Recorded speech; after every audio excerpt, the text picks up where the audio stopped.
Student optional जो हैं वो आपका मेन किरदार अदा करेंगे आपकी तैयारी में, आपकी एलोकेशन के अंदर, ठीक है। अब ऑप्शनल से रिलेटेड मिथ्स बहुत पाई जाती हैं, पहले उन मिथ्स को क्विकली बात कर लें, फिर सिलेबस की तरफ जाते हैं कि तैयारी कैसे करनी है। मिसाल के तौर पे पहली चीज ये है कि सर्टेन सेट बना दिए लोगों ने कि आपने यही ऑप्शनल रखने हैं। ऐसा नहीं है। याद रखिएगा, हर ईयर में, हर ईयर में कोई ना कोई ऑप्शनल हिट हुआ है। ये मैं ऑडियो पे भी बहुत बार बात कर चुका हूँ। कोई ना कोई एक ऑप्शनल ऐसा होगा बेटा जो कि हिट हुआ होगा, इसलिए आप चेंज नहीं करें कुछ भी। जो आपने रख लिया है आपने रख लिया, डन। अब आगे बढ़ने की करें इसमें, ठीक है। अब इसमें एक 200 नंबर का आपके पास पेपर आता है, 200 मार्क्स। उसमें मेजॉरिटी आईआर रखती है या पॉलिटिकल साइंस रखती है, ये जो है तकरीबन 90-95% बच्चा रखता है। रीजन क्या है? अवेलेबिलिटी है नोट्स की, ठीक है। भाई आपके पास अवेलेबिलिटी हुई हुई है नोट्स की। नंबर टू, बुक्स मौजूद हैं, रेलिवेंट मटेरियल मौजूद है, टीचर्स मौजूद हैं, सही है। अगर ये चीजें हैं तो आप आईआर या पॉलिटिकल साइंस के साथ जा सकते हैं। पॉलिटिकल साइंस में थोड़ी सी क्रैमिंग करनी होती है, आईआर एक ओपन एंडेड सब्जेक्ट है, ठीक है। ये हो गया एक सब्जेक्ट आपका। अब आप सिलेक्ट कर लें जी हमने कौन सा वाला करना है इसमें। अच्छा, बुक पूरी पूरी रीड किसी में भी नहीं करेंगे आप। इसके बाद आप आए, अब 100 मार्क्स वाले सब्जेक्ट्स हैं आपके पास। अब इसके बाद जो जनरल बातें कर रहा हूं मैं ये नहीं कह रहा कि कोई बच्चा इंजीनियर है या डॉक्टर है उसे क्या रखना चाहिए। अब अगर कोई इंजीनियर है, उसके पास एक ऑप्शन बढ़ जाता है इन्वायरमेंटल साइंस का। आप कोई से भी इंजीनियर हो, आपने केमिस्ट्री पढ़ी होगी, तो इंजीनियर जो है वो इन्वायरमेंटल साइंस के साथ जा सकता है। लेकिन इसके बरक्स अगर कोई मेडिकल फील्ड वाला है, उसके पास ऑप्शन है बायो या जोलॉजी का, यानी बॉटनी जोलॉजी का कोई सब्जेक्ट है, आप 100 मार्क्स का वो ले सकते हो। यहाँ पे आप अपने आप को बराबर कर लो उसके, ठीक है। आगे चलें जी। अब हो गया सर ये 300 नंबर, ठीक है, सीधे सीधे 300 नंबर हो गया। अब आपके पास दो सब्जेक्ट ऐसे होने चाहिए, कोई भी दो सब्जेक्ट हो सकते हैं जिसमें आप स्कोर करें मोर देन 60, ठीक है। ये भी प्लानिंग पहले से करनी होती है। अब एक आपके पास जेंडर स्टडीज है जो कि जनरल सब्जेक्ट है, 100 नंबर का। और दूसरा आपके पास है क्रिमिनोलॉजी, जो सब रख रहे हैं आजकल, और इस बार अच्छा स्कोर आया है उसका, ठीक है। अब कितने नंबर हो गए आपके? ये आपके हो गए 500 मार्क्स। 200 आईआर के या पॉलिटिकल साइंस के, 100 नंबर इन्वायरमेंटल साइंस या जोलॉजी आपने रख लिया, या आप जेंडर रख रहे हैं या क्रिमिनोलॉजी रख रहे हैं, ये फिर आपने सिलेक्ट करना है बाद में जाके, ठीक है। इसके बाद एक सेफ साइड है लैंग्वेज का।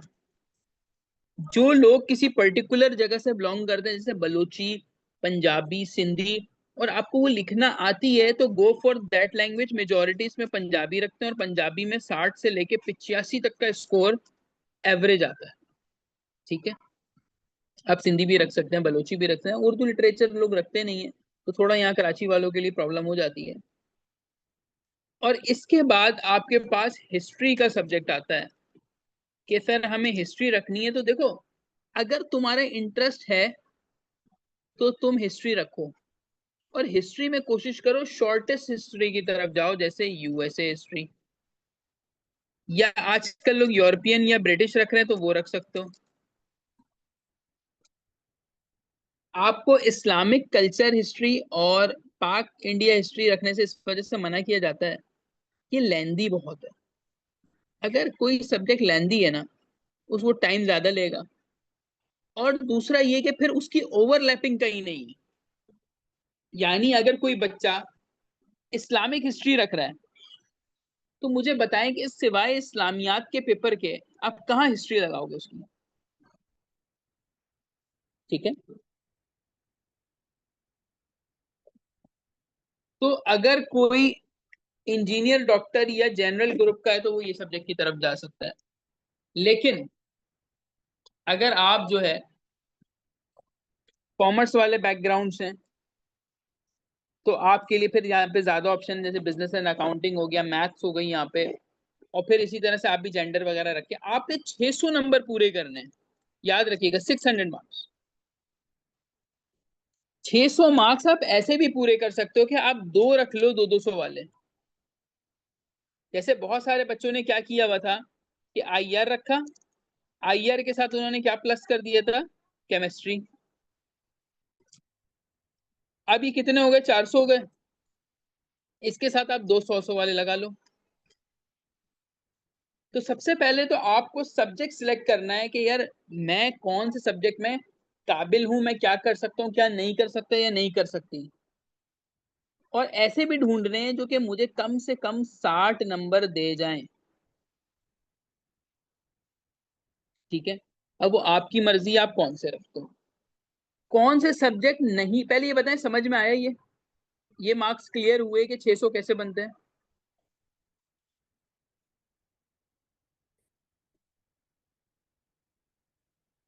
गुड। पॉलिटिकल साइंस और आईआर का देखिए कोई कंपैरिजन नहीं है। पॉलिटिकल साइंस एक क्लोज एंडेड सब्जेक्ट है। जो सवाल आ गए वही सवाल रिपीट होते हैं, वही थ्योरीज हैं। पॉलिटिकल साइंस में 4 सेक्शन के अंदर पेपर आ रहा होता है आपका। आईआर के अंदर देयर इज नो श्योरिटी कि पेपर कहाँ से बनकर आएगा, क्योंकि ये एक ओपन एंडेड सब्जेक्ट है। थ्योरी एप्लीकेशन इसके अंदर ज्यादा है। इसके मार्क्स एवरेज आते हैं 90 से लेके 110 105 आपको नजर आएंगे ओवरऑल। जबकि पॉलिटिकल साइंस के नंबर जो है वो आपको 120 25 140 तक नजर आएंगे। तो आईआर जो है थोड़ा सा लो स्कोर है बिकॉज डायनेमिक नेचर है। फायदा ये है कि हम करंट अफेयर के साथ पढ़ते हैं इसको। ठीक है। करंट अफेयर्स के इवेंट पे थ्योरी लगा के हम एनालिसिस अपना देते हैं, वो आईआर है। बाकी फिर आप बेहतर जानते हो। सही है। मेजोरिटी पॉलिटिकल साइंस वाली होती है।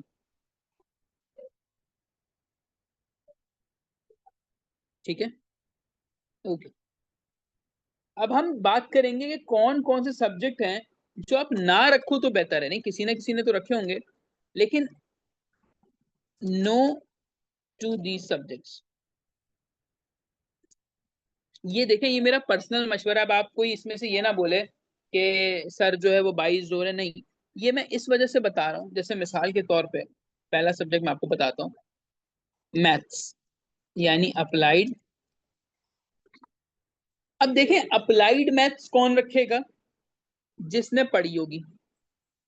ऐसा ना हो कि आपने एक डीएमसी देखी उसमें लिखे 65 मार्क्स, आपने बोला मैं भी मैथ्स ले लूं, हालांकि आपने मैथ पढ़ी नहीं इंटर के बाद से।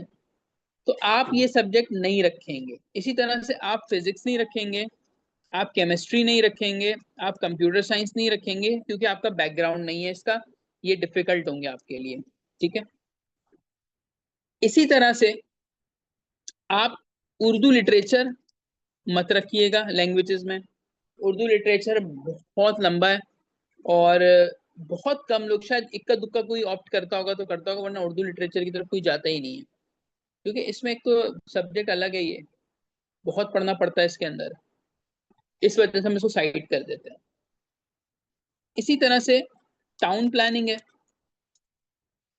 इसके साथ साथ आपका सब्जेक्ट है GPP, public policy, constitutional law, mercantile law.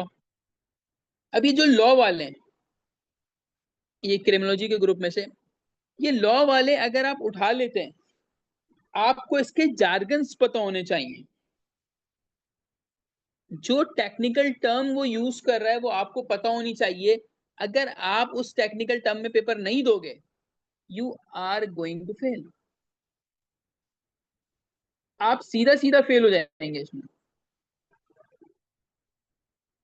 ठीक है। इसके बाद ये वाले मत रखें तो बेहतर है। कॉम्प्लेक्सिटीज खत्म करें लाइफ में से अपनी।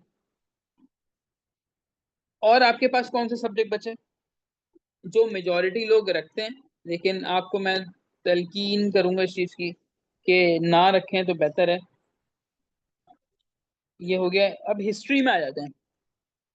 History of Pakistan India. बेटा हिस्ट्री ऑफ पाकिस्तान इंडिया भी इस वजह से मना की जाती है कि ये वाली जो हिस्ट्री है बहुत लेंदी है और ओवरलैपिंग नहीं हो पाता बंदा, और दूसरा ये कि बाइज्ड हिस्ट्री है, हर ऑथर ने हिस्ट्री अपने हिसाब से लिखी हुई है। ठीक है। इसके बाद इस्लामिक हिस्ट्री एंड कल्चर, ये जो सब्जेक्ट है इसका भी आगे कोई काम नहीं है आपको, और ये भी बहुत लेंदी है। अब बची ब्रिटिश, यूरोपियन, यूएसए, ये आप रख सकते हैं। जेंडर इन्वायरमेंट में कोशिश करें जेंडर या इन्वायरमेंट एक रखें, बाकी वो जो है जैसे एग्रीकल्चर है, एग्रीकल्चर एंड फॉरेस्ट्री। अब बहुत सारा बच्चा क्या करता है कि यार ये एक अलग सा सब्जेक्ट है, ये रख लो। अरे भाई ये नहीं रखना होता, इंग्लिश लिटरेचर नहीं रखना यहाँ से। ठीक है। फिर लॉ वाले में से मैंने बता दिया आपको। आपको अगर सीखना है या समझना है, एक तो वो अवाम हमें मिलती है जो कहती है सर हम पढ़ेंगे ना तो नॉलेज हो जाएगी। अरे भाई नॉलेज के लिए आप बाद में पढ़ लो वो किताब फिलोसफी की। आपको भी कीड़ा काट रहा है कि जी मैं इतना बड़ा एग्जाम है मेरी लाइफ का और मेरे इतनी चीजें दाव पे लगी हैं, मैं फिलोसफी अभी पढ़ूंगा और अभी क्रैक करूंगा। अभी कोई हल्का सब्जेक्ट ले लो, जब कुछ बन जाओ तो बाद में फिलोसफी पढ़ लेना। अब जैसे मैं बैठा हूं ना, मैं 3 दफा पेपर दे चुका हूँ सीएसएस के, 1 दफा पीएमएस, यानी टोटल 4 दफा मैं पेपर दे चुका हूँ। अब मुझे पता है क्या होता है कि यार मैंने सारी चीजें पढ़ी हुई हैं, बट मुस्लिम लॉ या मर्केंटाइल लॉ या फिलोसफी मैंने पढ़ी नहीं है। माइट बी पॉसिबल ये इंटरेस्टिंग हो, और अब मेरा दिल चाह रहा है सिलेबस देख के कि मैं मर्केंटाइल लॉ रख लूं। डू यू थिंक कि ये कोई अच्छी चीज है? मैं अपने साथ अच्छा फैसला कर रहा हूँ?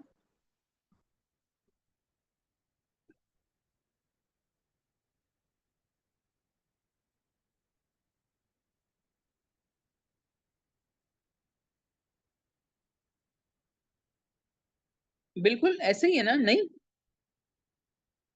भाई मूड हुआ मेरा, मैंने रख लिया।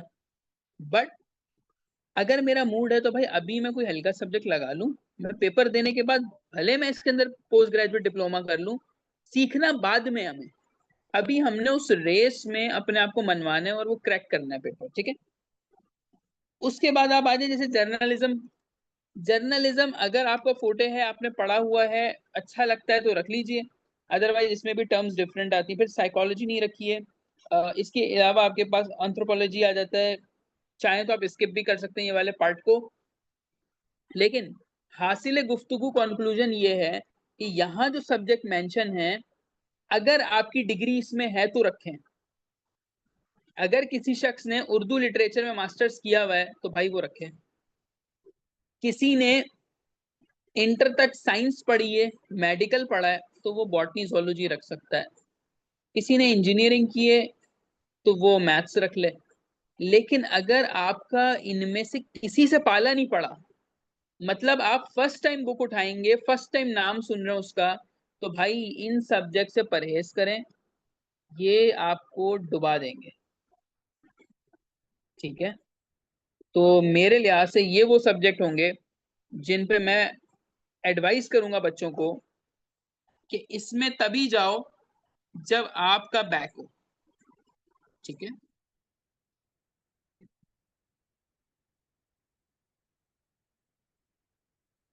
यहां तक कहानी समझ में आई?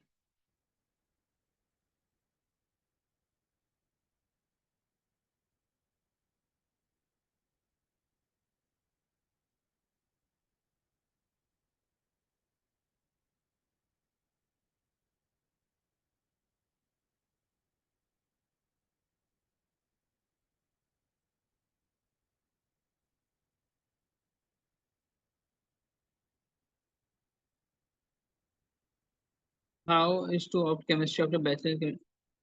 अब देखें, आप बैचलर्स करके आओगे तो आप रख लो इसको। सही है ना? क्योंकि आपको टर्म समझ में आ रही होंगी।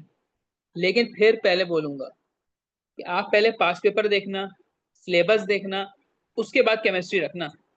बाज औकात होता ये कि जिसमें हम बैचलर्स करते हैं ना, वही सब्जेक्ट हमसे क्रैक नहीं होता। क्योंकि दो पेपर हैं। अब पता नहीं आपने जो केमिस्ट्री पढ़ी है वो ऑर्गेनिक पढ़ी है या इनऑर्गेनिक पढ़ी है, इंडस्ट्रियल पढ़ी है, बायोकेमिस्ट्री पढ़ी है। FPSC is different. ठीक है बेटा, तो जो भी आपने फैसला करना होगा पास पेपर देख के करना। ठीक। अब हम जा रहे हैं कि तैयारी कैसे शुरू करें इसकी। अब मैं आपको सिलेबस पे ले जाता हूँ। फॉर इंस्टेंस हम कुछ सब्जेक्ट सिलेक्ट करते हैं। फॉर एग्जाम्पल ये आ गया क्रिमिनोलॉजी 21। सही, पहले ये सब्जेक्ट है। अब मैं आपको बताऊंगा इसको कैसे शुरू करते हैं।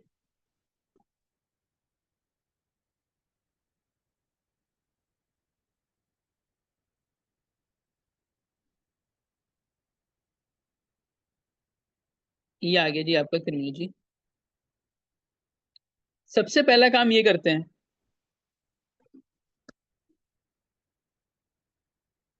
इसका आप निकालेंगे प्रिंट आउट या आप बुक खरीद लें जिसमें पांच पेपर हो। ये आपके सामने रहना चाहिए हर वक्त। अब आप क्या करें, आप चले जाइए पांच पेपर में।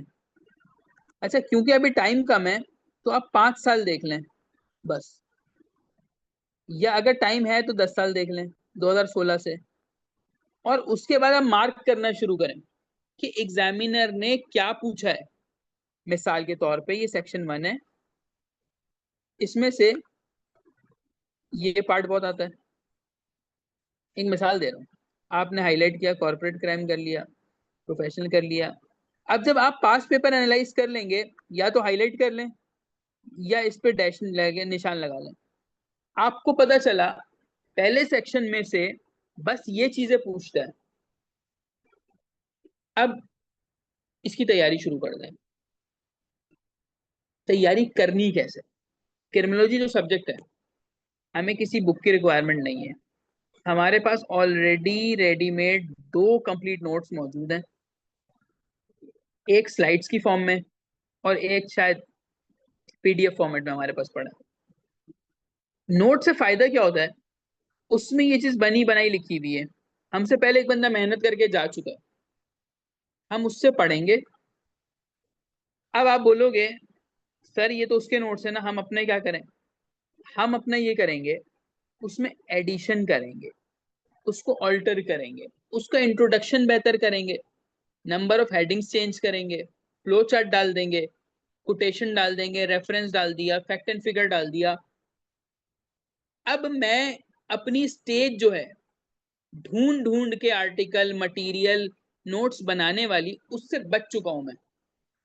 अगर आप रेडीमेड नोट्स के साथ जाते हैं 10 से 15 दिन में एक सब्जेक्ट तैयार हो जाएगा।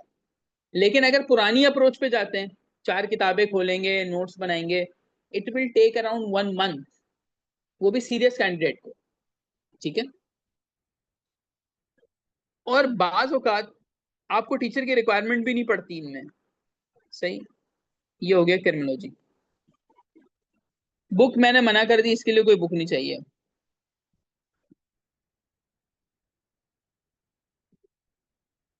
आगे जेंडर स्टडीज। अब जेंडर स्टडीज ऐसे सब्जेक्ट है जो कि जनरल है। फिर आपने पास पेपर देखे 5-10 साल के, एरिया हाईलाइट कर लिया। अब जेंडर स्टडीज में ये बहुत आया हुआ है, multi disciplinary nature of gender studies. अब मेरे पास जो स्टूडेंट्स हैं जो मेंटोरिंग में हैं, आपको एक फोल्डर मिला हुआ है। आपने बोला यार ठीक है, जेंडर में फोल्डर में गए, आपने देखा कि यार multi disciplinary nature of gender studies, 2 CSPs के कंप्लीट नोट पड़े हुए हैं। सही, मेरे भी मौजूद हैं, उन दो के रखे हुए हैं। आपने दोनों को पढ़ लिया, लिख लिया, नोट्स बन गए, टॉपिक क्लियर हो गया। अब आप बोलोगे सर हमने आपकी तो क्लास ही नहीं ली इस पे। बेटा ये टॉपिक क्या कह रहा है, जेंडर स्टडीज मल्टी डिसिप्लिनरी, यानी कि हर सब्जेक्ट में जेंडर आएगा। इसमें कुछ समझाने वाली बात तो नहीं है। इसी तरीके से status of gender studies in Pakistan, क्या इसके लिए आपको मेरी रिक्वायरमेंट है। पढ़ाऊंगा तो, लेकिन आप ये खुद भी कर सकते हो। ठीक है। तो इस तरह से आप उठाएंगे टॉपिक, पहले तो डिसाइड करें, एक लेआउट बनाएं कि यार मुझे कितना करना है, कहाँ से करना है। जब आप ये क्लियर कर लोगे, कोई मसला ही नहीं होगा आपको। मैं एक और आपको दिखा दूं कि मैंने खुद इसी तरीके से तैयारी की है यार, कि आपने अच्छे तरीके से तैयारी करनी है, लेंदी को तोड़ना है। अब ये आ गया पब्लिक एडमिनिस्ट्रेशन। आपने बोला सर पहला समझ नहीं आ रहा, दूसरा समझ नहीं आ रहा, ह्यूमन रिसोर्सेज में क्या करेंगे। अच्छा, जब आपने पास्ट पेपर एनालिसिस किया, ये आ गया the civil services of Pakistan. ये ऐसा टॉपिक है जो आप इंटरेस्ट से पढ़ोगे। क्यों? हिस्ट्री आ जाएगी, फिर मैनेजमेंट ऑफ सिविल सर्विस आ जाएगा, इसमें सीएसए की बात भी होती है, इसमें सीएसएस एग्जाम की भी बात होती है, फिर role of civil service in good governance, भाई क्या रोल होना चाहिए, फिर जेंडर और सिविल सर्विस। क्या आपको लगता है कि आपको इसके लिए एक क्लास रिक्वायर्ड है, कुछ बड़ा बड़ा मटेरियल चाहिए? ये वो चीजें हैं जो खुद से की जा सकती हैं। और मैं आपको अभी ओवरलैपिंग भी दिखाता हूँ। मुझे बताइए यहाँ तक क्लियर है? मुश्किल तो नहीं हो रही?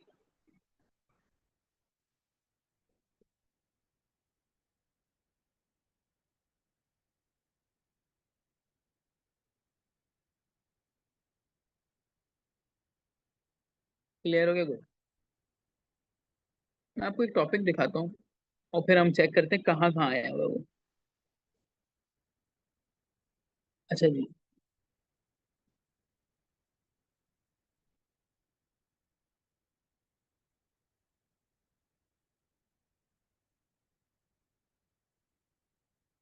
बिहार।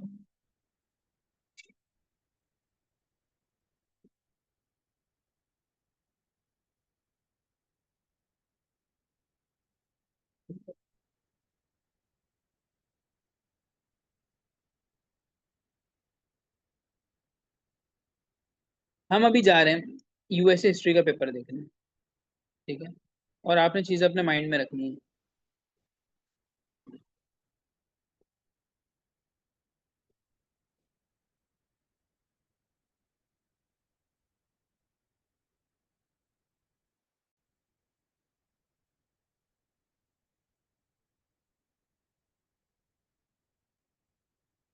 बहुत नीचे आ गया।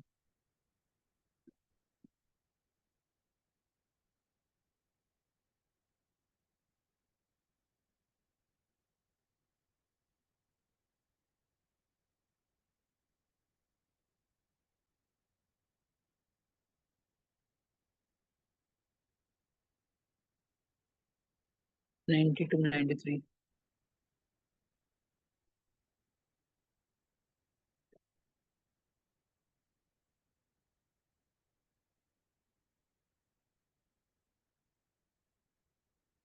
जी। जिन बच्चों ने यूएसए हिस्ट्री का सोचा कि हम यूएसए हिस्ट्री रख रहे हैं, आपने उठाया पेपर, पास्ट पेपर, सिलेबस, आपको एक चीज नजर आई।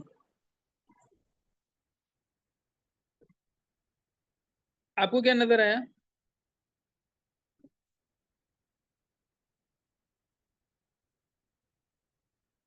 यहाँ पे एक टॉपिक है, global perception of the US. ठीक है, एक नजर आया आपको? अच्छा, और क्या देखा आपने?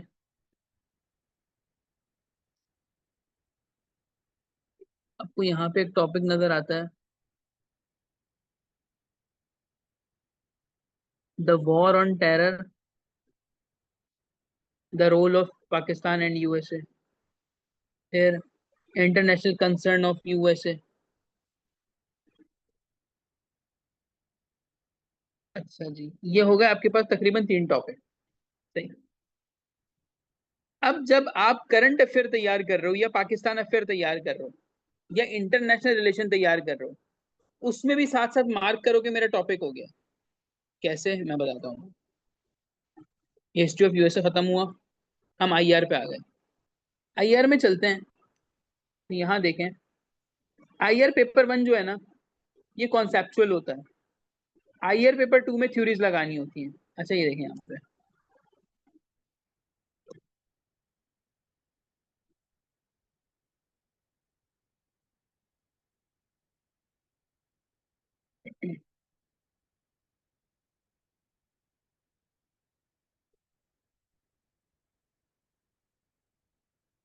ये आ गया आपके पास पार्ट 2 पेपर का।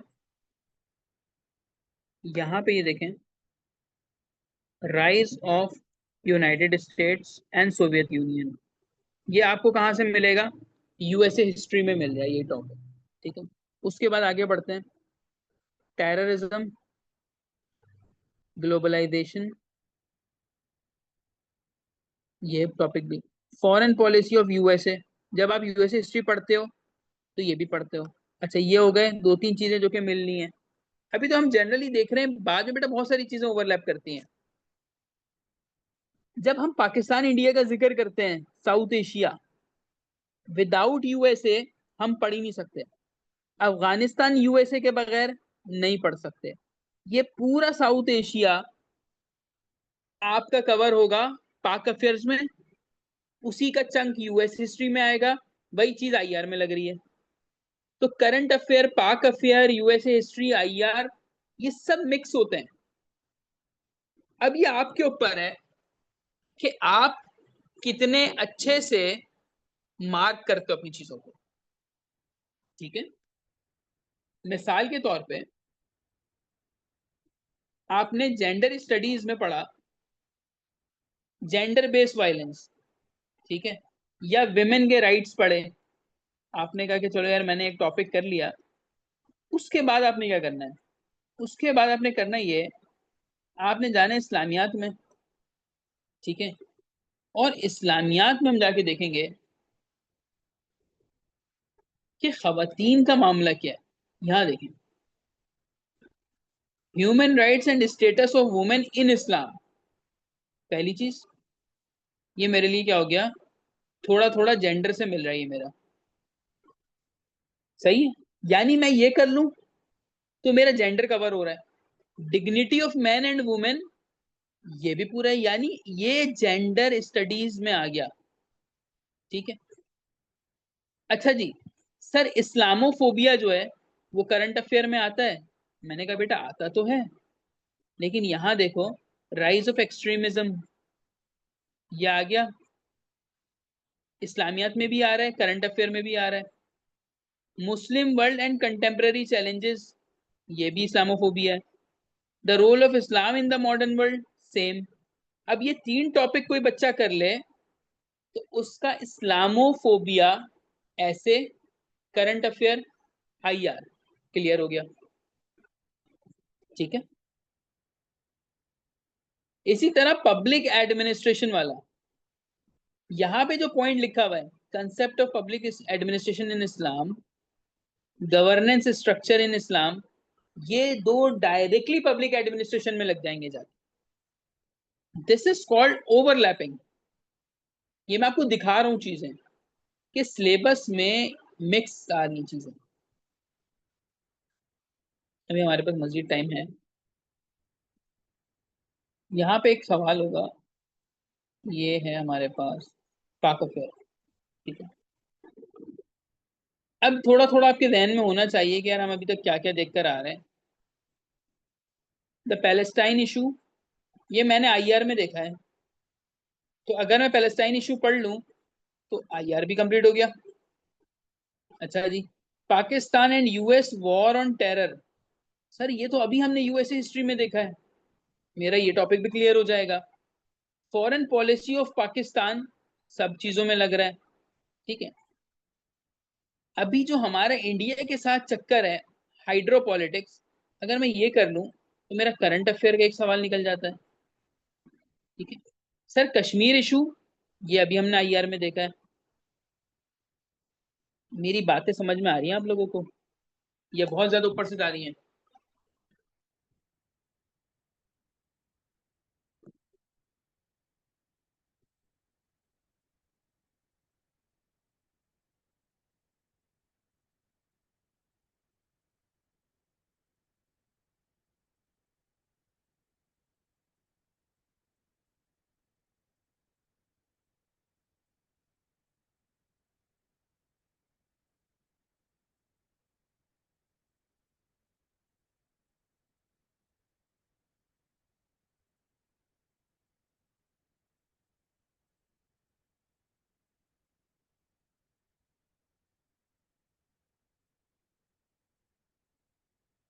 समझ में आ रही है?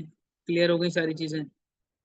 तो बच्चों ने सवाल ये पूछा था कि सर पढ़ना कहते हैं, उसका मैंने जवाब दे दिया कि ऐसे पढ़ना होता है। मल्टीप्लायर सीखें चीजों को, मैंने एक पार्ट पढ़ा, वो मैं कहाँ कहाँ लगा सकता हूँ, कौन कौन से पेपर में लग रहा है, और साथ साथ उसको हाईलाइट करते जाइए, आपकी तैयारी हो रही है इससे। ठीक है? और सिलेबस बाखुदा ऐसा होना चाहिए, रट गया हो आपको, सामने हो कि भाई पाक अफेयर में 28 पॉइंट है, हाँ जी 28 पॉइंट है इसके अंदर। ठीक है?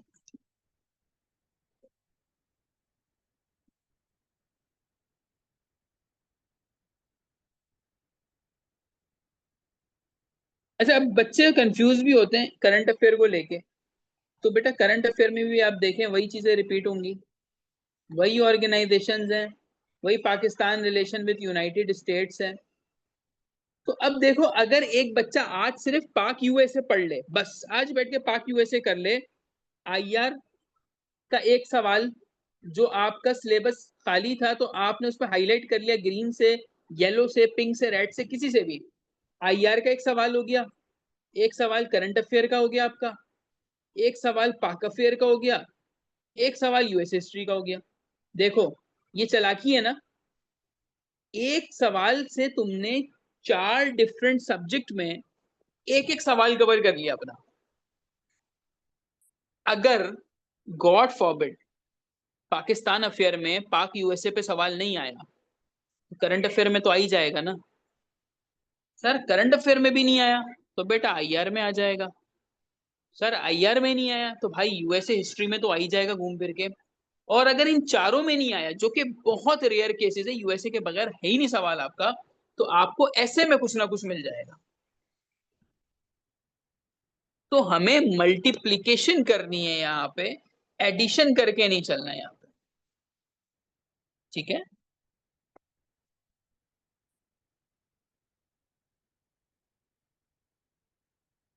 उम्मीद है क्लियर हुआ होगा आपको। अच्छा, मैंने साथ में ये भी कहा था कि मैं रिसोर्सेज बता दूंगा। लास्ट 2-2.5 मिनट है, मैं आपको रिसोर्सेज बता देता हूँ कि कौन कौन सी रिसोर्सेज आप रखें इसके साथ क्विकली। जो भी सब्जेक्ट है आपका, बेटा देखें, सबसे पहले तलाश ये करें कि क्या मेरे पास रेडीमेड चीजें मौजूद हैं या नहीं है। क्विकली, नंबर 1, रेडीमेड नोट्स ढूंढें। सिर्फ ढूंढें, बाखुदा ये मत मशहूर कर देना कि टीचर है वो ये बोल रहा है कि रेडीमेड चीजों से पढ़ो और अपनी मेहनत। भाई मैं ये नहीं कह रहा, मैं कह रहा हूँ आप सिर्फ रखें उसको अपने पास, एक आइडिया लें उस बंदे ने कैसे लिखा हुआ है, क्या चीजें हैं। रेडीमेड नोट्स अवेलेबल हैं गूगल पे, आराम से मिल जाएंगे, नहीं मिले तो मुझे मैसेज कर लीजिएगा। रेडीमेड नोट्स लें। नंबर 2, जहांगीर वर्ल्ड टाइम की एक बुक ले लें। जो भी आपका सब्जेक्ट है, चाहे पीएमएस में है चाहे सीएसएस में है, एक बुक आप ले लें जहांगीर वर्ल्ड टाइम की। ठीक है? रेडीमेड नोट्स हो गए, जहांगीर वर्ल्ड टाइम हो गया। उसके अलावा डाउनलोड कर लें रिकमेंडेड बुक्स, पढ़नी नहीं है अभी, ये रिकमेंडेड, ये 3 चीज हो गई। फोर्थ, आप जहांगीर वर्ल्ड टाइम का मैगजीन सब्सक्राइब करवा लें, यानी घर पे आएगा आपके मंथली। इसके अलावा नियर पियर, ये भी मैगजीन, ये फ्री ऑफ कॉस्ट होता है, अभी तक तो फ्री था यार। एचएसएम ग्लोबल है, ये भी एक मैगजीन है, और नोआ का मैगजीन है। इनमें से जो मिले आपको वो आप मंथली रीडिंग में शामिल करें। एक सब्जेक्ट आपका इन रिसोर्सेज से आराम से हो जाएगा। अच्छा, अगर सब्जेक्ट ऐसा है, ये आपकी पहली अटेम्प्ट है, पहली बार जा रहे हो और कोई टीचर नहीं है आपके पास, जैसे मेरे बच्चे मुझसे पढ़ रहे हैं तो क्लास ले लेते हैं, आपके पास अगर कोई टीचर नहीं है तो आप यूट्यूब भी डालें इसमें। मिसाल के तौर पे यूएसए हिस्ट्री मशहूर चैनल जो है, उससे आप वीडियो देखेंगे।